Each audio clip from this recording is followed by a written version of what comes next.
بسم اللہ الرحمن الرحیم۔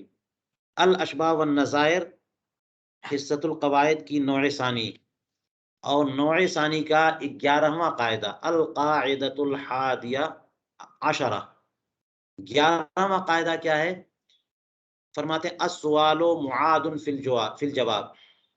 سوال جو ہے جواب میں معاد ہوتا ہے، یعنی لوٹا ہوا مانا جاتا ہے، اس کا اعادہ مانا جاتا ہے کہ جواب میں سوال موجود ہے۔ جس بات کا سوال کیا گیا ہے جواب اسی سوال کا ہے، کیونکہ آپ دیکھیے گا کہ جواب میں جملہ مکمل نہیں ہوتا، سوال میں پورا جملہ ہوتا ہے اور جواب میں بہت مختصر ہوتا ہے، ہاں کہہ دیتے ہیں، نہیں کہہ دیتے، تو کیا ہاں کیا نہیں؟ جس بارے میں سوال ہوا وہی تو ہاں۔ کہا کہ کیا تم نے کھانا کھا لیا؟ تو آپ نے کیا کہا؟ ہاں۔ تو ہاں کس پر اقرار ہے؟ وہ جو سوال کیا نا پورا جملہ یہاں ریپیٹ کر لیجئے، ہاں میں نے کھانا کھا لیا۔ کیا تم نے کھانا کھا لیا؟ جواب میں کہا نہیں، اس کا مطلب میں نے کھانا نہیں کھایا۔ تو اگر ہاں اور نہیں کہنے پہ ٹیچر ناراض ہو جائیں کہ بات پوری بولا کرو، تو یہ بات تو غلط ہوگی نا، کیونکہ یہ طریقہ ہے، یہ عرف ہے کہ جواب میں سوال موجود ہوتا ہے۔ سوال جو ہے جس تعلق سے ہے جواب اسی کے بارے میں ہے، تو سوال جو ہے وہ معاد ہوتا ہے جواب میں۔ معاد کا معنی ہاں لوٹتا ہے، وہ موجود ہوتا ہے، دوبارہ اس کا اعادہ، اس کا جو ہے دوبارہ اس کو مانا جاتا ہے وہاں پہ، کیونکہ جواب کبھی بھی سوال کے خلاف نہیں ہوتا، جس کے بارے میں سوال ہے جواب اسی کے بارے میں۔ تو جواب کے اندر سوال کو محذوف مانیے آپ، اور شرعاً بھی اس کا اعتبار ہے۔ لہٰذا اگر اس نے کہہ دیا کہ کیا تم نے اپنی بیوی کو طلاق دی، اس نے کہہ دیا ہاں، تو طلاق پڑ جائے گی۔ آپ کہیے گا کیا ہاں کیا ہاں، تو نہیں چلے گا کام۔ اگرچہ شوہر کے بارے میں قرآن پاک نے فرمایا کہ بیدہی عقدۃ النکاح، شوہر کے ہاتھ ہی میں نکاح کی گرہ اسی کے ہاتھ میں، وہ کہے گا کہ طلاق تب طلاق ہوگی، وہ نہیں کہے گا تو نہیں ہوگی۔ لیکن یہاں تو کوئی تیسرا بندہ ہے کہہ رہا ہے کہ کیا تم نے اپنی بیوی کو طلاق دی، اور شوہر کیا بول رہا ہے؟ اور ہاں کہنے میں سب ہو گیا۔ کیوں ہوا؟ اس لیے کہ جواب کے اندر سوال موجود ہے۔ السؤال معاد فی الجواب۔ تو یہ قاعدہ خوب اچھی طرح سمجھ میں آ گیا۔ چلیے، فرماتے قال البزازی فی فتاویٰ من اواخر الوکالہ، امام بزازیہ نے اپنے فتاویٰ بزازی میں وکالت کے آخر میں یہ مسئلہ بیان کیا۔ انہوں نے کہا کہ وعن الثانی لو قال، جب فقہائے کرام کے بارے میں اس طرح سے بولتے ہیں وعن الثانی وعن الثالث، تو ثانی سے مراد امام ابو یوسف ہوتے ہیں، ثالث سے مراد امام محمد ہوتے ہیں، اول سے مراد، اور کبھی کبھی عن الامام کہہ دیتے ہیں۔ تو ہمارے مذہب میں یہ 3 ائمہ کرام ہیں، جلیل القدر ائمہ کرام، اسی لیے ائمہ ثلاثہ جب کہتے ہیں تو یہی فقہائے حنفیہ مراد ہوتے ہیں، ٹھیک ہے۔ تو عن الثانی امام ابو یوسف سے مروی ہے لو قال، کہ اگر اس نے کہا امرأۃ زید طالق وعبدہ حر وعلیہ المشی الی بیت اللہ الحرام، تین باتیں انہوں نے کہہ دی، اور تینوں کو معلق کر دیا کس شرط کے ساتھ؟ معلق کس شرط پہ؟ ان دخل ہذه الدار، زید کی بیوی کو طلاق، اور زید کا غلام آزاد، اور زید کے اوپر واجب ہے کہ بیت اللہ الحرام کی طرف پیدل جائے، زید کے اوپر واجب ہے بیت اللہ شریف کی طرف جائے اگر اس گھر میں داخل ہوا۔ تعلیق کس بات پہ کی؟ اگر اس گھر میں داخل ہوا۔ تو تینوں جملے جو اس نے بیان کیے اور تینوں کے ساتھ متصلاً کہہ دیا ان دخل ہذه الدار، تو یہ تینوں کے تینوں اس پر معلق ہو گئے نا۔ اگر گھر میں داخل ہوگا تو یہ سب چیزیں ہو جانی چاہیے نا، لیکن کہا کس نے؟ کسی اور بندے نے کہا، مثال کے طور پہ بکر نے کہا زید سے، زید وہاں سن رہا تھا، تو زید کو، بکر کو زید پہ تو کوئی تصرف حق حاصل نہیں ہے نا۔ تو بکر نے زید کے بارے میں کہا کہ زید کی بیوی کو طلاق اور زید کا غلام آزاد اور زید کے اوپر حرم شریف جانا واجب اگر اس گھر میں داخل ہوا۔ اب اس کے کہنے سے کچھ ہو جائے گا؟ نہیں ہوگا. لیکن اس کے جواب میں اگر زید نے نام کہہ دیا، بس ایک نام میں سارا کام ہو گیا. فقال زید نعم، زید نے کہہ دیا ہاں.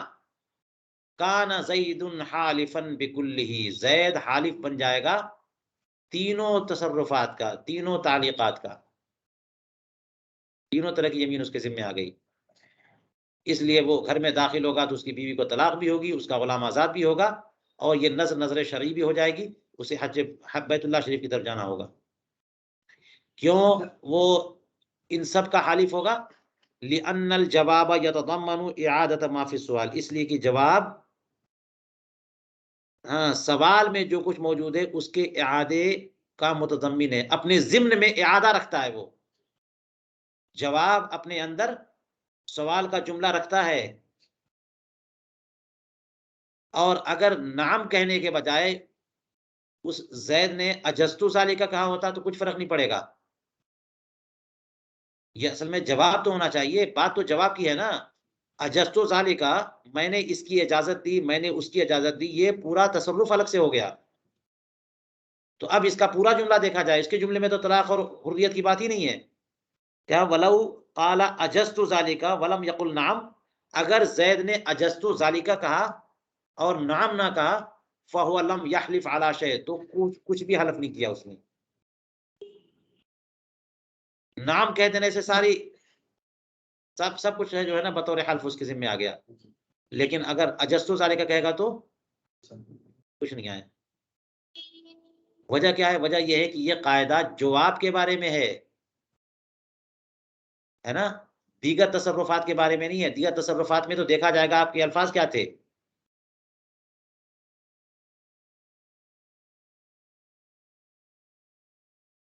کہتے ہیں ولو قال اجزت ذالک علی ان دخلت الدار، لیکن اگر پورا جملہ کہتا کہ میں نے اس کو جائز قرار دے دیا اگر میں گھر میں داخل ہوا، وَأَلْزَمْتُهُ نَفْسِي إِن دَخَلْتُ، اور میں نے اسے اپنے اوپر لازم کر لیا اگر میں گھر میں داخل ہوا، یعنی حج بیت اللہ یا بیت اللہ شریف کی زیارت میں نے اپنے اوپر لازم کر لی اگر میں گھر میں داخل ہوا، تب یہ حلف ہو جائے گا.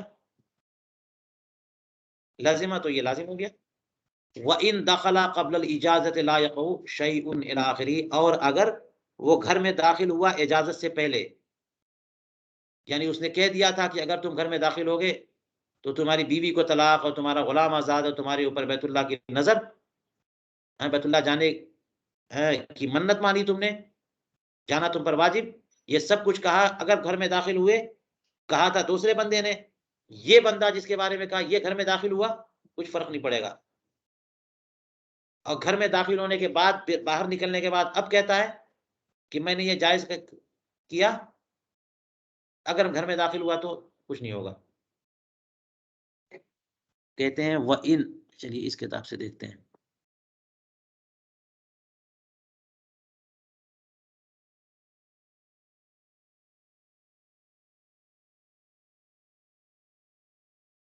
وَإِن دَخَلَ قَبْلَ الْإِجَازَةِ لَا يَقَعُ شَيْءٌ إِلَى آخِرِهِ، اور اگر وہ گھر میں داخل ہوا اجازت سے پہلے تو کوئی تصرف واقع نہیں ہوگا، کچھ تعلق نہیں، کوئی حلف نہیں، نہ طلاق ہوگی، نہ اس کا غلام آزاد ہوگا، نہ اس کے اوپر نظر واجب ہوگی. بات سمجھ میں آئی؟ الی آخری، یہ پوری بات فتاوی بزازیہ میں موجود ہے. اس سے بھی واضح ہو گیا کہ سوال جواب میں لوٹتا ہے. وفیہا من کتاب الطلاق، فتاوی بزازیہ میں ہی طلاق کے بیان میں یہ لکھا ہے. فرماتے قالت لہو انا طالق، یہاں پر ادات سوال محذوف ہے. ادات سوال یعنی انا طالق، بیوی نے اپنے شوہر سے کیا کہا؟ انا طالق، کیا مجھے طلاق ہے؟ شوہر نے کہا نعم، ہاں، تو کیا ہوگا؟ تطلق کو طلاق پڑ جائے گی، کیونکہ اسی کا تو جواب ہے. وَلَوْ قَالَتْ طَلِّقْنِي، اور اگر بیوی نے کہا مجھے طلاق دو، شوہر نے کہا نعم، ہاں، یہ جواب نہیں ہوا. تو کہتے ہیں لا، اگر شوہر نے کہہ دیا نعم، ہاں، تو لا، یعنی لا تطلقو. یہ نام اور لا اکٹھا ہو گیا نا، اس میں سمجھیے گا کیا کہنا چاہ رہے ہیں. یہ اس سے پورے متعلق ہے کہ بیوی نے شوہر سے کہا کہ انا طالقن، کیا مجھے طلاق ہے؟ تو شوہر نے کہا ہاں، تو طلاق ہو جائے گی۔ اور اگر بیوی نے کہا ہوتا طلقنی فقال نعم، مجھے طلاق دے دو، تو اس نے کہا کہ ہاں، تو طلاق نہیں پڑے گی۔ کیوں؟ اس لیے کہ یہ سوال کہاں ہوا، جواب میں سوال معاد ہوتا ہے نا، یہ تو امر ہے،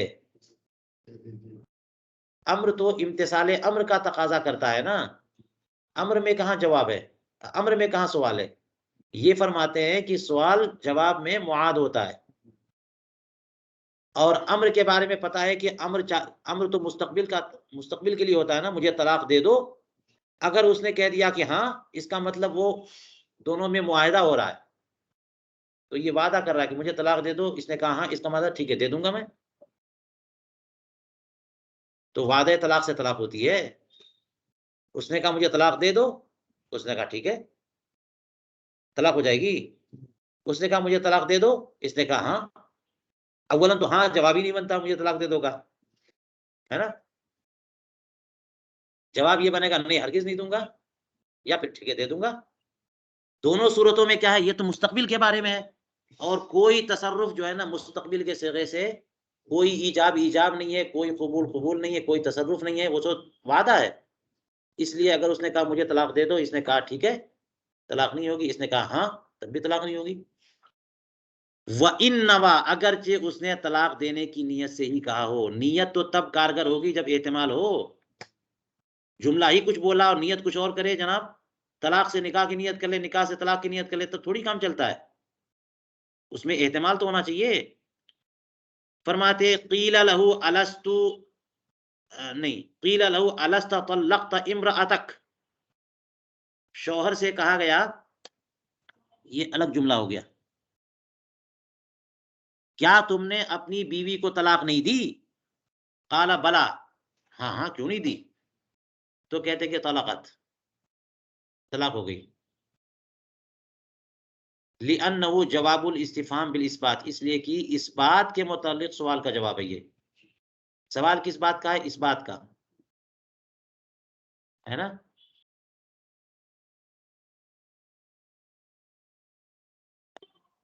کیونکہ بلا میں جو ہے، بلا میں بھی کیوں نہیں، بلا کا معنی کیوں نہیں ہے نا، اور سوال میں بھی ادات نفی ہے، یہاں جواب میں بھی ادات نفی ہے، تو نفی نفی تو اس بات ہو جاتے ہیں۔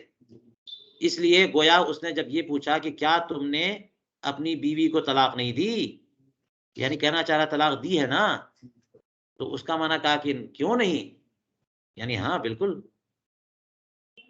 تو اس بات کے متعلق سوال کا جواب ہے، تو وہی جملہ جواب میں واپس آئے گا نا، ہاں ہاں طلاق دی ہے، اس لیے طلاق ہو جائے گی۔ ولو قال نعم، اور اگر نعم کہا ہوتا تو طلاق نہیں پڑتی،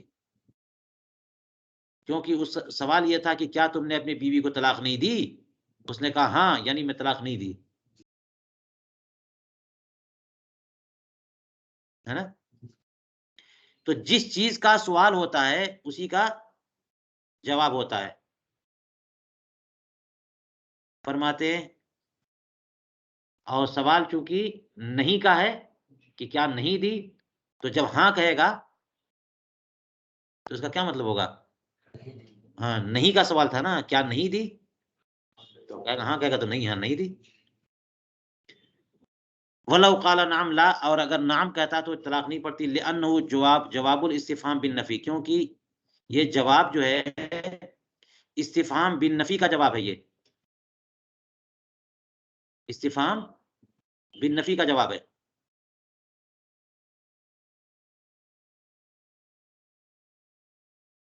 یہ دونوں جو ترجمہ میں نے کیا، یہ اس تقدیر پر کہ بالاثبات بالنفی، یہ متعلق ہے استفہام سے، کیا سمجھ میں آئی بات؟ اور اگر اس کو متعلق بنائیں جواب سے تو ترجمہ یوں ہوگا کہ اگر اس نے بلا کہہ دیا تو طلاق ہو جائے گی، کیونکہ یہ استفہام کا جواب اس بات کے ذریعے دے رہے ہیں۔ استفہام کا جواب کیسے دے رہے ہیں؟ اس بات کے ذریعے، کیونکہ جب انہوں نے پوچھا تھا کہ کیا تم نے اپنی زوجہ کو طلاق دی، تو انہوں نے بلا کہہ کر کے ثابت کیا ہے جو پہلے نفی کی گئی کہ کیا تم نے اپنی زوجہ کو طلاق نہیں دی، بلا کر کے کیا کیا ہے کہ جس کی نفی کے متعلق سوال ہو رہا ہے، بلا کیا کرتا ہے، اس کو ثابت کرتا ہے. اور یہاں پر دوسرے میں ولو قال نعم، اگر نعم کہتا تو طلاق نہ ہوتی. کیوں؟ اس لیے کہ استفہام کا جواب یہاں نفی کے ذریعے ہے، کیونکہ سوال نفی کا ہے. تو جواب میں ہاں کہا تو جواب میں سوال معاد ہوگا نا، تو نفی کا تو جواب ہوگا.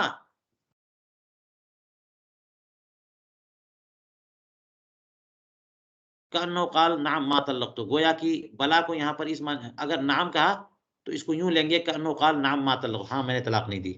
چلیے، ومن کتاب الایمان، اسی فتاوی بزازیہ میں کتاب الایمان میں ہے کہ فعلت کذا امسی، تم نے ایسا ایسا کام کل کیا تھا. یہ سوال کے انداز میں، کیا تم نے کل ایسا کام کیا؟ تو جواب میں اس نے کہا نعم، ہاں ہاں کیا میں نے. فقال السائل، تو سائل پلٹ کر کے پھر دوبارہ یہ کہتا ہے واللہ قد فعلتها، قسم اللہ کی بلا شبہ یقیناً تم نے کیا تھا وہ کام. اب دوبارہ یہ کہہ رہا نعم ہاں، تو یہ حالف ہو گیا. یہ حالف، کیونکہ جواب نام کے ذریعے دے رہا ہے نا، اور سوال جواب میں معاد ہوتا ہے. تو جب اس نے واللہ فقد فعلتها، قسم اللہ کی تم نے کیا تھا، اور یہ کہہ رہا کہ ہاں ہاں، تو اس کا مطلب یہ وہ جملہ واپس یہاں پر ریپیٹ کر دیجئے کہ نعم واللہ قد فعلتها، حالف ہو جائے گا. اور اگر اس نے ایسا نہ کیا ہو تو پھر جو ہے نا بہت بڑا گناہ گار ہوگا، وہ جھوٹا قرار دیا جائے گا. کہتے ہیں وفی اقرار القنیہ، قنیہ کی کتاب الاقرار میں یہ مسئلہ ہے کہ قال لآخر، ایک شخص نے دوسرے شخص سے کہا لی علیک کذا فادفعها الی، میرے تمہارے اوپر اتنے اتنے ہیں تو تم وہ پیسے مجھے دے دو. لی علیک کذا، ایک شخص نے دوسرے شخص سے کہا کہ میرے تمہارے اوپر اتنے اتنے پیسے ہیں، چلو مجھے دو. تو اس بندے نے، مخاطب نے کیا کہا؟ استہزاءً کہا نعم احسنتا، ہاں ہاں تم نے ٹھیک کہا، تم نے بہتر کہا. فہو اقرار علیہ ویؤاخذ بہ، تو یہی نعم احسنتا کہہ دینا اقرار ہو گیا اور اس پر مواخذہ ہوگا اور اسے اتنی رقم دینی ہوگی، اگرچہ استہزاءً کہا ہے، اگرچہ استہزاءً ہی کہہ دیا ہاں ہاں تم نے بڑا احسان کیا، لیکن ہاں کہہ دینے کی وجہ سے اس کا جملہ جو ہے وہ ریپیٹ ہوگا، معاد ہوگا، اور اسے اقرار مانا جائے گا اور اس سے مواخذہ ہوگا.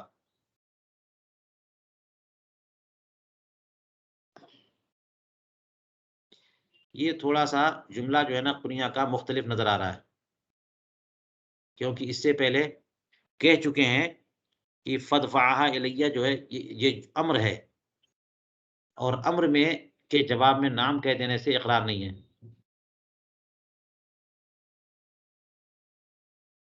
تو اس کا حل یہ ہو سکتا ہے کہ یہ نام جو ہے نا فدفعها الیہ کے بارے میں نہیں ہے، لی علیکہ کے بارے میں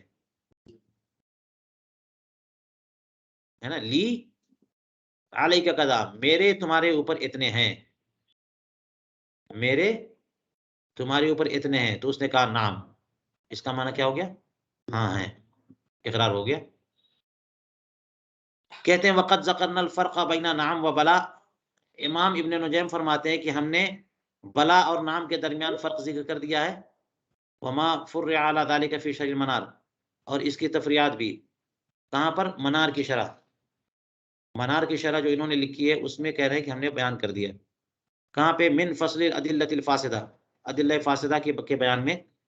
مصنف صاحب منار کے اس قول کی تشریح میں کہ جب انہوں نے کہا متن میں کہ والعام اذا خرج مخرج الجزاء الى آخری، یہ جو جملہ ہے نا والعام اذا خرج مخرج الجزاء، اس کی تشریح میں آپ دیکھیے تو ہم نے فرق بیان کر دیا ہے نام اور بلا کے درمیان. فمن رام الاطلاع فلیرجع الیہ، تو جو اطلاع کا ارادہ رکھتا ہو وہ اس کی طرف رجوع کرے. جاؤ کتاب کھولو فتح الغفار فی شرح المنار، علامہ ابن نجیم مصری رحمہ اللہ کی. لیکن یہاں پر دیکھیے ایسے موقع پر امام علامہ حموی جو ہے نا وہ خلاصہ پیش کر دیتے ہیں.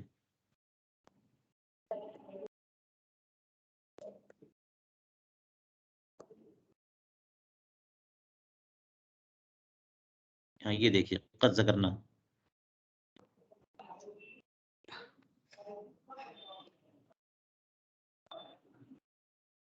تو نعم اور بلا میں کیا فرق ہے انہوں نے ذکر کیا ہے. تو وہاں سے اخذ کر کے انہوں نے کہیں بیان دیکھیے بیان کرتے ہیں.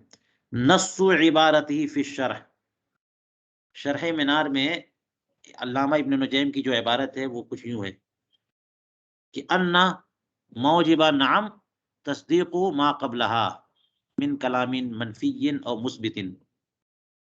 نعم میں کیا ہوتا ہے کہ ما قبل میں جو کلام منفی ہو یا کلام مثبت ہو اس کی تصدیق ہے. زید آیا، اب ہاں کہہ دیں گے تو اس کا مطلب اس سے ہاں آ گیا. زید نہیں آیا تو کہہ دیں گے ہاں تو کا مطلب نہیں آیا. جیسا بھی کلام منفی ہو تو اس کی بھی تصدیق ہے، کلام مثبت ہو تو اس کی بھی تصدیق. تو نام جو ہے کس لیے آتا ہے؟ ما قبل کلام کی تصدیق کے لیے. استفہاماً کانا او خبراً، خواہ پہلا جملہ استفہام ہو یا خبر ہو جیسا بھی ہو. کما اذا قیل لک، جیسا کہ تم سے کہا جائے قام زید یا اقام زید یا لم یقم زید. تم نے نام کہہ دیا تو قام زید والی صورت میں اس کا مطلب ہو گیا ہاں زید کھڑا ہوا، یا اقام زید میں کیا مطلب بھی ہوا کیا کہ زید کھڑا ہوا. اور لم یقم زید کے جواب میں نام کہا تو کیا مطلب ہوا؟ زید نہیں کھڑا ہوا. کہتے ہیں کان تصدیقا لما قبلہ و تحقیقا لما بعد الحمزہ. یہ تو نام کا مطلب ہوا. بلا کا کیا مطلب ہے؟ ایجاب و ما بعد النفی، نفی کے بعد کا ایجاب. یعنی اگر پہلا جملہ منفی ہے تو یہ ایجاب کرے گا. ما بعد نبی کو ما بعد نفی کو ثابت کرنا، خواہ وہ استفہام ہو یا خبر ہو. جیسے مثال کے طور پر جب کہا گیا لم یقم زید تو تم نے کہہ دیا بلا، تو یہ لم یقم زید کا ایجاب اور اس بات ہے. کان معنی ہو قد قاما، اس نے کہا تھا لم یقم زید، زید نہیں کھڑا ہوا، جواب میں کہا بلا، اس کا معنی ہاں بالکل کھڑا ہوا. تو ما بعد نفی کا اس بات اور ایجاب ہے. چاہے یہاں پر بھی کہہ رہا ہے کہ استفہام ہو یا خبر ہو. اگر کسی نے کہہ دیا کیا زید کھڑا نہیں ہوا اور جواب میں بلا کہیں گے اس کا معنی ہوگا زید کھڑا ہوا. یا کسی نے کہہ دیا زید کھڑا نہیں ہوا سوال کے طور پہ نہیں، تب بھی جواب میں بلا کہیں گے تو بھی جو نا وہ ما بعد نفی کا اس بات. الا ان المعتبر فی احکام الشرع العرف حتى يقام كل واحد منهما مقام الاخر. یہ بیان کر دیا انہوں نے. چلیے کہتے ہیں وفی یتیمت الدہر فی فتاوی اہل العصر، اس کتاب میں یہ مسئلہ موجود ہے. کیا مسئلہ؟ قالت لزوجها احلف علی فقل انت طالق ثلاثا ان اخذت هذا الشيء.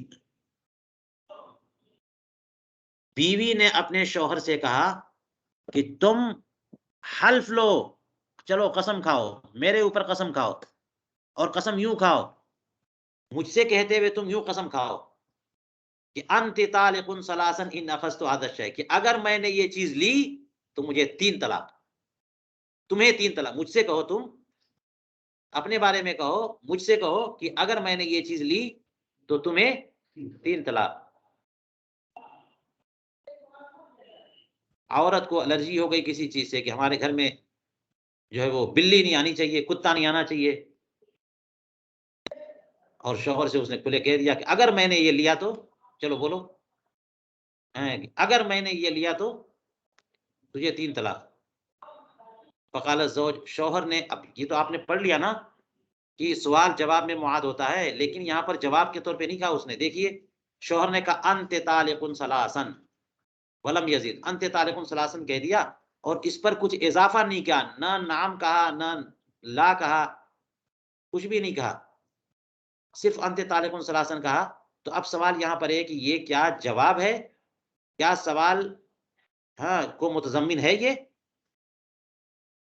اگر سوال کو متضمن ہو تو سوال تو بطور حلف اور بطور یمین ہے نا، تو وہ تعلیق ہو گئی. اگر وہ لے گا تب طلاق پڑے گی، نہیں لے گا تو طلاق نہیں پڑے گی. اگر یہ اس سوال کا جواب ہے تو، اور جواب نہیں ہے تو یہ تو تنجیز ہو گئی. لے یا نہ لے دونوں صورتوں میں طلاق ہو جائے گی.